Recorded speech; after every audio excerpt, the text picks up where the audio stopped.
Hi. So division, we're picking up where we left off. So we finished up with multiplications of our integers, and now we are on to divisions. So we've already went over integer tiles, and I will try to represent and I will try to explain representing integers on a number line when we are doing divisions. So the age-old question when we are doing division is to sort of understand what we are doing when we are doing division. So when we look at something like 6 divided by 3, what we usually think of is to rephrase the question, rewrite the question so that we are trying to find out how many times does 3 go into 6? How many times does 3 go into 6? So if we're looking at a number line, I could look at it, okay, I have 1, 2, obviously I have 6 notches to get to 6, and how many times can I have 3? So you start at 0 and you go, okay, I have 1, and 1, 2, 3, and I get to 6. So 3 goes into 6 twice, right? This is very, I'm sure you've done this at a lower grade in elementary school. But now I will try to expand that a little bit. So if you are using integer tiles, I could draw 6 integer tiles and think, okay, how many times does a positive 3 integer go into positive 6 integers? And I can group that up. Okay, I see one group of positive 3 integers and second group of positive 3 integers. Okay, I made 2 groups. So, I know that the answer is 2. Or you could also understand this as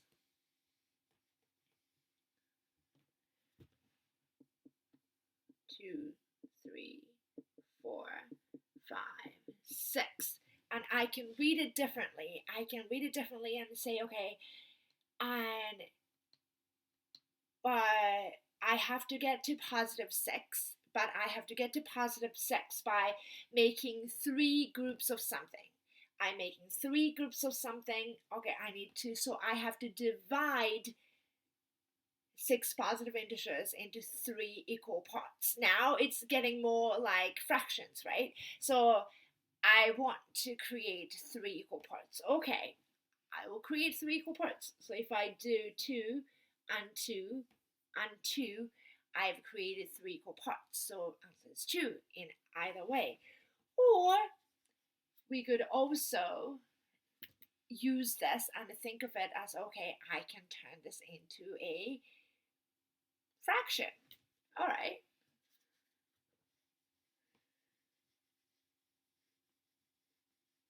Okay, so 6 divided by 3, 6 divided by 3. Oh, yay, I can simplify that. Divide both the numerator and the denominator by 2. Oh, 2. 3. I'm ahead of myself. 3, obviously. And I can do that way as well. So, you could think of it in many different ways. And see whether the methods we've been using would work in other situations. So, negative 6 divided by negative 3. Okay, I'm going to take this off so I don't confuse myself. So, okay, so I'm asking, let's go to the basic. How many times does negative 3 go into negative 6? Let's see. Negative 3, okay, I go to negative 3 first. Okay, once. I go another negative 3, 1, 2, 3 in that direction. Twice. So you can do that on a number line like that, or I draw a negative. I draw negative 6 integers and think, okay, how how many groups of -3s do I see? I have one group. I have the second group. Do you see kind of the similarities as to what we're doing? So 1, 2, 3, 1, 2, 3. Okay, I can divide that into, okay, now I know that the answer is I have two groups of -3s, right? So that's one way. Or if I'm to do a good old-fashioned integer tiles, I am taking away 3 groups of something to get to -6. So I will create a bunch of zeros until I have enough to make -6 with 3 groups of something. So I make a bunch of zeros.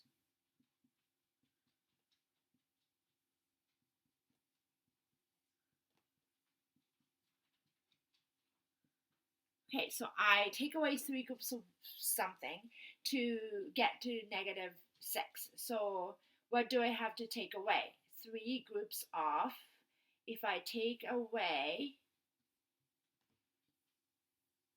3 groups, sorry, whoops, my bad. Oh, it got dirty. Okay, so 1 group, my bad. 2 group, the second group, and the third group, and you take that away. And I took away 3 groups of +2 integers to get to -6. So integer tiles, you do it that way. So with integer tiles, important, you always create zeros first. Okay. So now -6 divided by 3. Okay.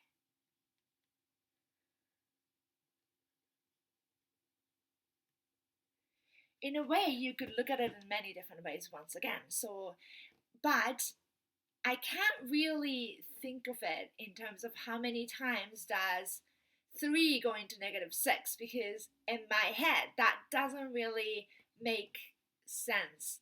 That is relatable in a real life, because I'm thinking, okay, there's no 0, like there's 3 does not go into -6, so my answer would be 0, and I know that's wrong. So, okay, that doesn't quite work logically. So how do we get there? So of course we could always go back to our good old integer tiles and say, okay, you are adding 3 groups of something to get to -6. So someone is making me laugh, so I'm going to stop this video and we'll be back without I made the situation go away. I'm back after a brief intermission, and my dog was needing a bit of attention. Anyways, okay, so where were we?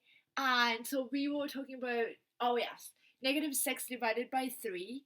And one method to do this is to use our good old integer tiles. I love integer tiles. Okay, so add 3 groups of something to get to -6. And of course, we always start with 0.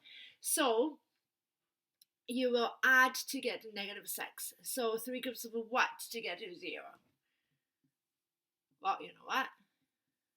Okay. 3 groups of something to get to -6, right? You add 3 groups of something to get to -6, and I know that I have 3 groups of 1, 2, 3 groups of -2 to get to -6. It's one way, but another way to look at it is to sort of think of it as you are dividing -6, you're getting there, and you're dividing this length into 3 equal parts, right? So it's very similar to what you did here. So for this one, you went to 6, and 1, 2, 3, 4, 5, 6. Okay, so you had the 6 notches and you were dividing this into 3 equal parts. So we did 1, 2, 3, right? So it's very similar to that. So you can divide this into 3 equal parts. 1, 2, and 3. And you can see that, okay, so there are -2 in there, -2 in there, and -2 in there.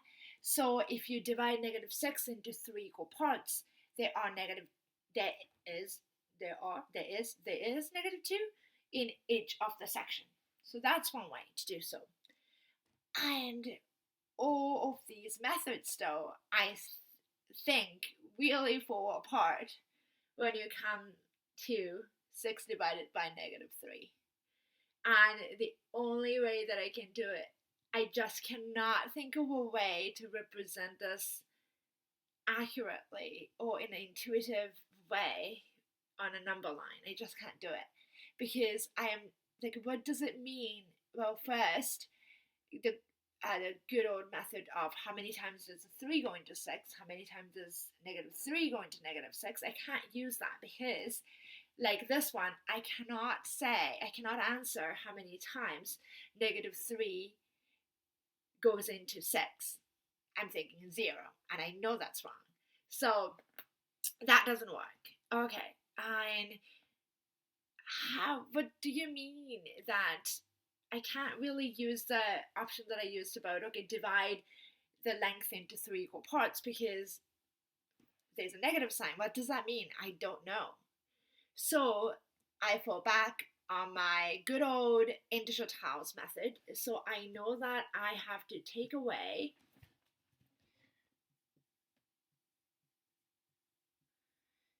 three groups of something to get to +6, right? I have to take away three groups of something to get to +6. So I make a bunch of zeros once again.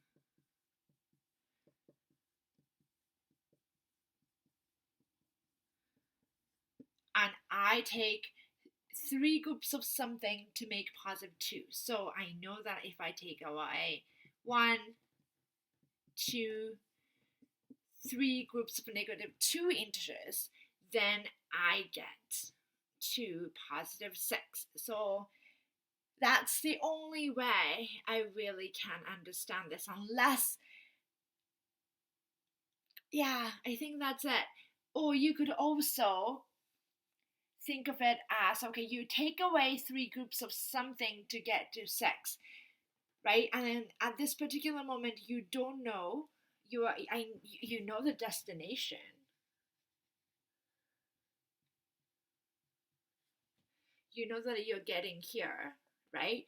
And you take away 3 groups of something. So when you're taking away, if you're taking away positive integers, you have to go that way. That's what we learned from multiplication, right? So I know that if I can't go that way, because then you're never gonna get to 6. So I must take away negative integers in order to get to 6. So now I have to divide the 6 notches equally, and I know that it's going to be 2, right? So because I have to divide it into 3 equal parts, so I know that I am taking away -2 integers, but that seems somehow convoluted. So I'm not really happy with this one unless I'm using integer tiles. So if you have any better explanations, please let me know, because I would love to know how I can understand this better.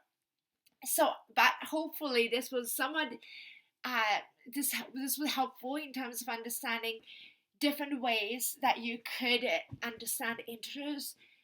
You could, with these, you could understand as how many times does the second number go into the first number. You could do that. And with 6 divided by 3, you could use fractions.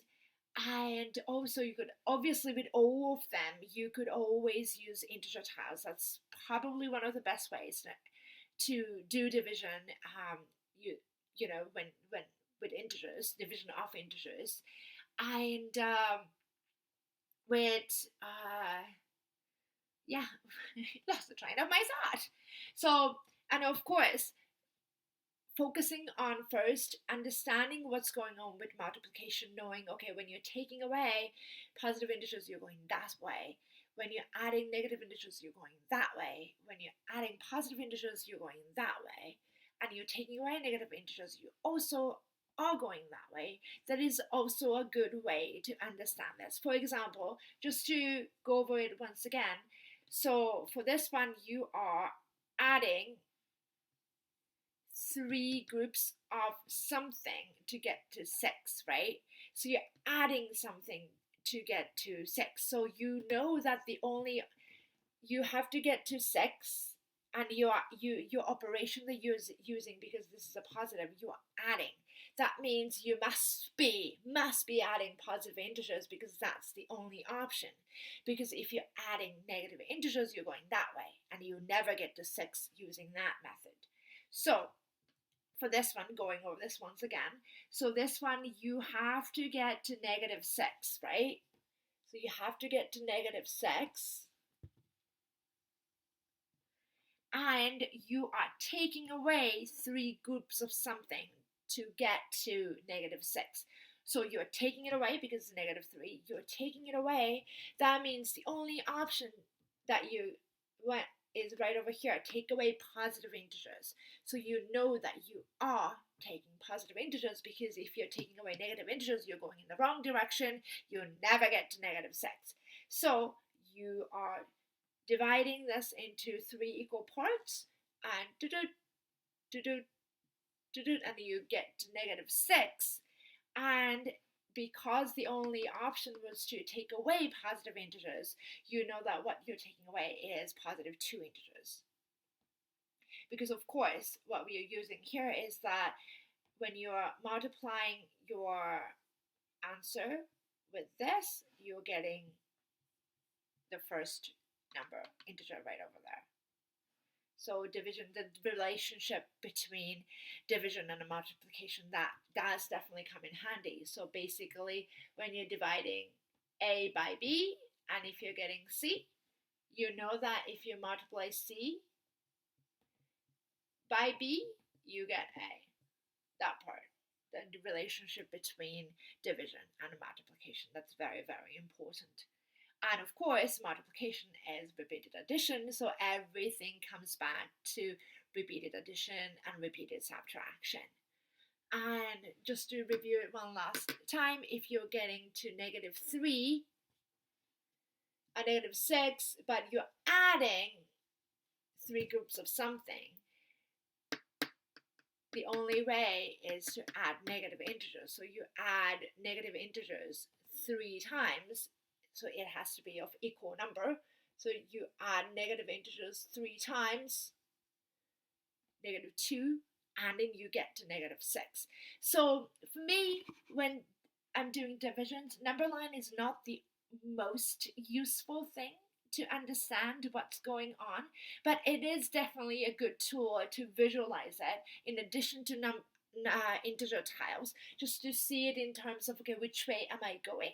That might help. So hopefully this would add on to your understanding of integers and doing multiplication and division using integers. Thank you, and I'll be back.